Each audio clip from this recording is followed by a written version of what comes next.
Hello Game Boys and Game Girls, I'm the Game Boy Guru, and welcome to a new video where I thought I'd do something a little different. I wanted to give my thoughts on the Nintendo Switch, the official name that we now have for what has been termed the Nintendo NX for many months. And I had originally recorded a full breakdown and analysis video, kind of going through everything throughout the reveal trailer and giving all of my thoughts and opinions on everything with screenshots and all that. But by the time I got done recording it, I saw that I had been talking for an hour. And no one wants to listen to me rattle on for an hour about a 3.5-minute video. So I thought instead I'd do something a bit more informal and just kind of spitball some thoughts about the reveal trailer and my thoughts about the Switch and everything we know so far, and kind of talk about it.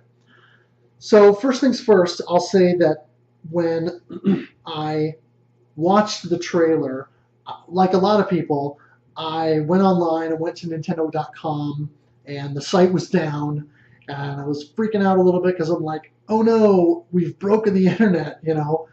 Being in IT, of course, that's a bit of a joke, but I thought maybe that there were so many people flooding Nintendo.com that perhaps their web server or server bank that they're using to host that couldn't handle the traffic.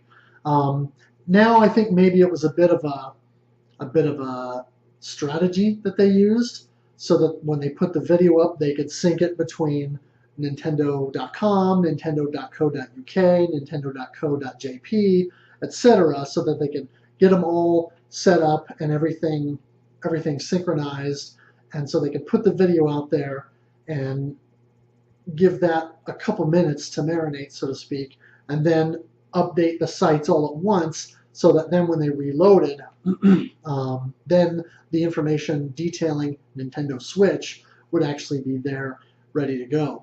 They probably did get hit pretty hard, and you could tell that by when you go and refresh the site. You know, sometimes it wouldn't fully load, or you'd get a list of links that look like a web page from 15 years ago. But I wonder if some of that was actually strategy on Nintendo's part to try and sort of synchronize the launch of the reveal. But after refreshing their page several times and having no luck, I went over to the YouTube channel because I thought, well, they'll probably put it there. And as soon as I went over there, I saw first look at Nintendo Switch. So, of course, I sat down and I watched the reveal trailer. And I just sat there the whole time with a smile on my face, because I realized as I was watching it that a lot of the rumors that we've been hearing throughout the industry were in fact true. I didn't freak out like some of the other people did, and I didn't sit there like, this is very interesting. I just sat there with a smile on my face, because my initial thought when I watched that trailer and I got to the end of it is, Nintendo nailed it. They knocked it out of the park, because there are a number of things about the video that I'll talk about that I think they did really well. But after I watched the video, I watched it again. And then I took it into a coworker and I showed him, and we watched it together.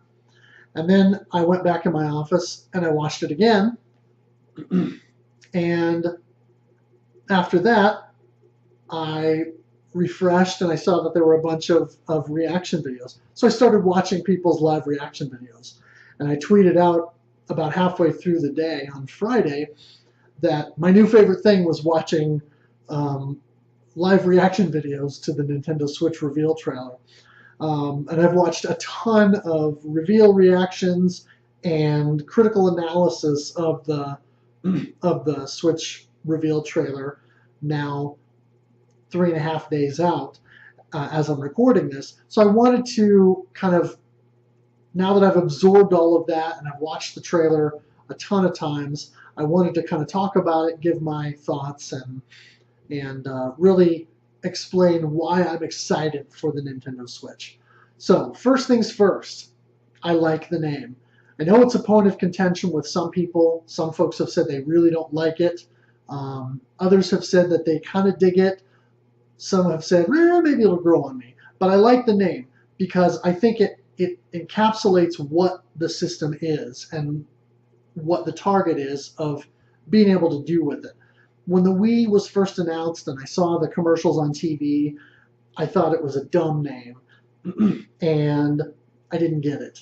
But of course, what Nintendo was going for was a new experience, kind of focusing on that couch co-op, or really with the Wii and motion control, everybody standing up, lining up against against the couch or in the living room or whatever, and doing things like Wii Sports and playing those games together, and that being that sort of collective atmosphere. And that worked well with things like Mario Party, Mario Kart, Super Smash Brothers, and similar experiences. And so with the Switch, I think the name works.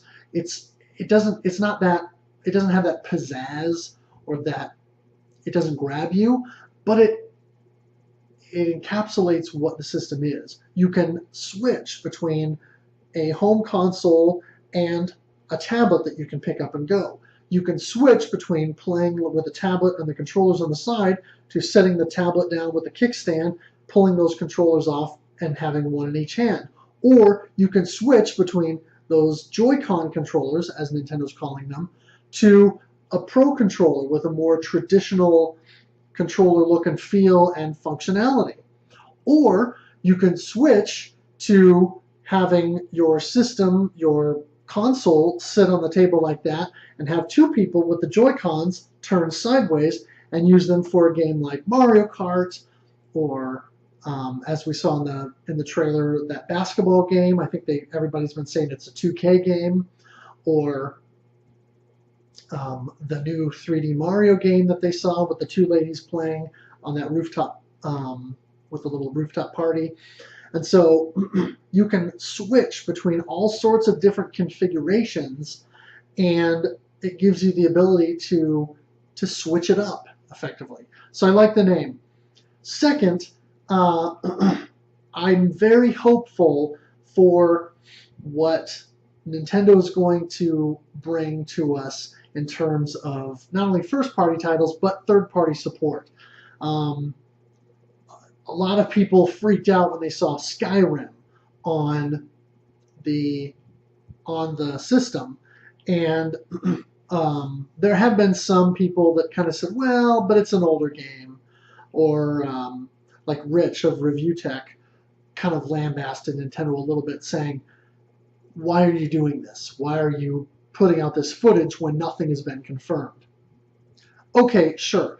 A little bit of a bait and switch there, perhaps, but the way I see it, you see 5 different snippets of this guy playing Skyrim throughout the trailer, and I think only Splatoon at the end got featured more than the Skyrim footage. So as far as I'm concerned, that's a pretty strong statement. Regardless of whether or not Bethesda has confirmed Skyrim Remastered for the Nintendo Switch, I think it's a pretty good indication that they're probably working toward a port of that game. And as someone who has never got into the Elder Scrolls games, but kind of has a curiosity about them, because I like sort of hack and slash and fantasy adventure type of thing, I look forward to that. That's a game that you can sink 100 hours into, and a lot of people have. And there are people still sinking hundreds of hours into it. I don't have the time to dedicate to something like that. The last 200-hour games that I bought and played were Xenoblade Chronicles and Xenoblade Chronicles X, and I haven't finished either of them yet. And so if I'm going to play a game like that and dedicate that kind of time, having the ability to take it with me on the go, huge. Because then I can go and I can put an hour into it here. I can go visit my family for a couple of days over the weekend, and when everybody goes to bed at 10:30, I can run down and go sit in the chair and play that for an hour and a half before running off to bed and sink the time into it. So that I'm really looking forward to. And if you look at the infographic that was provided, I believe on Nintendo's website, but it's been floating all over the internet now, all kinds of third parties listed on there as partners, as Nintendo says. So my hope is that that means these companies have dev kits and are actively working toward content for the Nintendo Switch. A few of them that caught my eye were From Software, which a lot of people noted. So that would be cool to get some sort of Dark Souls or Bloodborne game or compilation. I haven't played any of the Dark Souls games yet. I just got the original for the Xbox 360 recently, but I haven't plugged it in yet. And so again, that's a game that you can sink a lot of time into. So having it on the go and being able to kind of plug it in and play it wherever, big advantage. Of course, some of the players that have worked with Nintendo for years, Capcom, Konami, etc. Some of these companies that stopped working with them or didn't do anything past the Wii, because Capcom supported the Wii, and so did Konami to an extent. But it would be nice to see those developers that have a long history with Nintendo back working with them. Of course, Activision, they put out some stuff at the beginning of the Wii U's life and kind of trickled through a little bit, a couple of Call of Duty games and that sort of thing, but nothing really. I mean, I think the only third-party developer that really put a lot into the Wii U was Ubisoft and Platinum Games, both of whom are showing as on board for the Switch.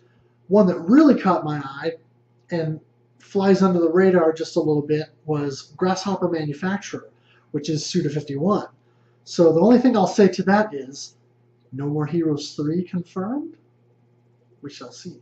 But that would be awesome. I like the move to cartridges. A lot of people predicted that, and I think it's smart.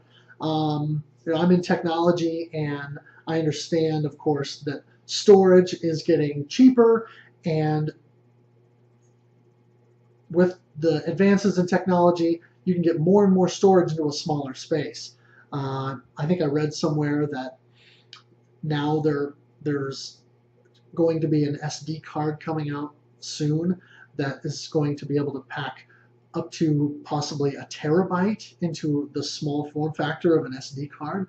So it's not outside the realm of possibility to think that you could have the right kind of flash memory or the right kind of memory to store that game information onto a 3DS size or similar form factor type of cartridge. Very durable, very permanent, as long as they're using the right kind of memory, and it's a smart move on Nintendo's part. Obviously, it's going to use less power to just read the ROM off a cartridge or off a small printed circuit board, and it's just a great idea. I love the PSP, but UMDs were doomed to fail because of the fact that you're reading a spinning disc in a system that's moving all the time as you're playing it and doing that sort of thing. And I don't play with UMDs. I buy the UMDs because I'm a collector, and then I run custom firmware on my PSP so that I can rip the game to my oversized memory stick, and then I just play it from the memory stick, because that helps with loading times, and it also saves my UMD drive so that as I buy new games, I can do the same thing. I can rip it to that, and then I'd never have to use the disc again. It can stay in good condition in the case, and I'm good to go. But with cartridges, one assumes Nintendo and other third-party companies will be coming out with carry cases for these things, like they have with the DS and the 3DS lines. So it'll be great to be able to pack your system in, a carry case with your tablet, your Joy-Cons, and maybe a charger, because one assumes that the actual tablet portion will need an external charger of some kind, whether it's USB based or proprietary, so that it could do more than just charge on the dock. And then, of course, have a pocket or several pockets or little inserts where you could stick your cartridges, so you can carry half a dozen games or so with you at any given time. I really like the fact that they showed off not just stuff we had already seen, but new stuff. New footage of Breath of the Wild, Legend of Zelda Breath of the Wild, I should say. Looks gorgeous. I've only recently become a real fan of the Legend of Zelda series, because I didn't really play it much as a kid. But having played the original game recently, I've become a fan. So I look forward to Breath of the Wild. And we saw, of course, a new Mario Kart game, or what looks like a new Mario Kart game. Either that or possibly some kind of remaster or sequel, if you will, to Double Dash. Because I guess a lot of people watch the trailer and are like, oh yeah, Mario Kart 8. And they're like, no, wait, that's King Boo! And people were freaking out because King Boo, which apparently he was in Double Dash. I only recently got that one as well. And so he wasn't in Mario Kart 8, I know, because I've put a lot of time into Mario Kart 8. And Mario Kart 8 also only had one item slot, whereas the trailer clearly showed in a couple of places that there are two. And so this is either a return to the Double Dash style, or it's a remake of sorts, an HD remaster of that, or some kind of thing in between. And then, of course, the Splatoon footage showed some stuff that everyone was commenting on, saying, well, those are new hairstyles, there's weapons there that we haven't seen, the Splatoon characters come up in a different formation than you see in the regular game, and so it kind of points toward maybe Splatoon, a sequel to the original game, which makes sense, that they would want to build upon the momentum that game has had, because it's sold very well. So that makes sense. And then, of course, the new 3D Mario game, which we got just barely a glimpse of, but the footage that we saw looks pretty cool. Of course, the first section of that being sort of a Day of the Dead themed town, very bright and colorful. Mario doing like the triple jump and the long jump, etc. And then the second area looking more like sort of a desert or Egypt themed, not unlike the desert world in Super Mario Bros. 3. And so that looked pretty cool, with him sort of racing to beat the Bullet Bill. And some folks kind of commented on the fact that it looks like, in terms of the gameplay, because it has a perspective similar to Super Mario 64, that this might be kind of a true sequel to Mario 64, because Super Mario Sunshine was different than 64, and Super Mario Galaxy was different than either of those. And Super Mario 3D World and 3D Land for 3DS are different still. And so I think this is perhaps Nintendo returning to that Mario 64 well to draw from and kind of go back to that style, because it's still a favorite of a lot of people who grew up in that era. And that seems to be the target audience. If you watch the reveal trailer, there were no families or children in that whole trailer, just young adults, early to mid-20s, early to mid-30s, all young, presumably successful adults doing their thing. And that was smart on Nintendo's part. They also, they showed all these people playing the games, because the 3DS has a more specific market. It's targeted toward children. A lot of the games that have come out for the DS and the 3DS are targeted toward children and are more family friendly. And of course there are more mature titles as well, but a lot of those things are targeted toward kids, whereas a lot of the more hardcore audience or traditional gaming audience have kind of felt left out in recent years, with the Wii and the Wii U. Now, there are good, more mature games to play on those systems, but of course, you're not going to get the big AAA games, or you haven't traditionally got the big AAA games on those systems like you have with the PlayStation line and the Xbox line. So I think with the third-party portion being so heavily featured during the reveal trailer, it bodes well for the possibility, at least, of third-party support, plus the list of developers. I also want to say kudos to whomever in Nintendo's PR and marketing department picked the song that plays during the reveal trailer, because I've watched the trailer countless times between the trailer itself and all the reaction videos, and I'm not tired of that song yet. So yeah, way to go, Nintendo, for picking that great song. Ha ha ha ha, yeah! But in closing, I guess I'll say that I really feel like this is Nintendo taking the bull by the horns and really trying to go for something different, but in a way that hopefully will capture a bigger audience than what they've done. As much as I love the Wii U, I understand that it's a flawed system, and I understand that people didn't really understand it and developers didn't know what to do with it.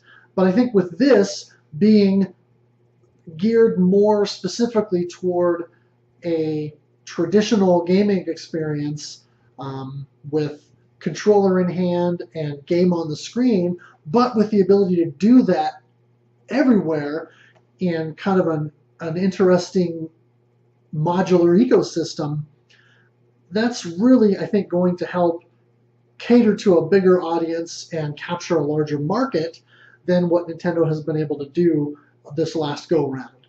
And also, hopefully bring back some of that core gaming audience who may have been lost with the Wii, that even though it sold well because of the market that it did capture, a lot of the people that came in on the Wii kind of moved on to mobile games, and they're not really doing that anymore. So Nintendo really needs to bring that audience back around, or the core audience back around, and really re-engage them and say, hey, wait a minute, we're still here, we can still do these fun things that you want to do. And then you'll still have the Nintendo faithful like myself who always want to play the new Mario game, always want to check out the new Mario Kart game, the big audience for Smash, and the audience that they've garnered now with Splatoon and Mario Maker and some of these new things. And so I really think that Nintendo is positioning themselves much, much better this time around for success with the Nintendo Switch. Thanks for watching, and game on.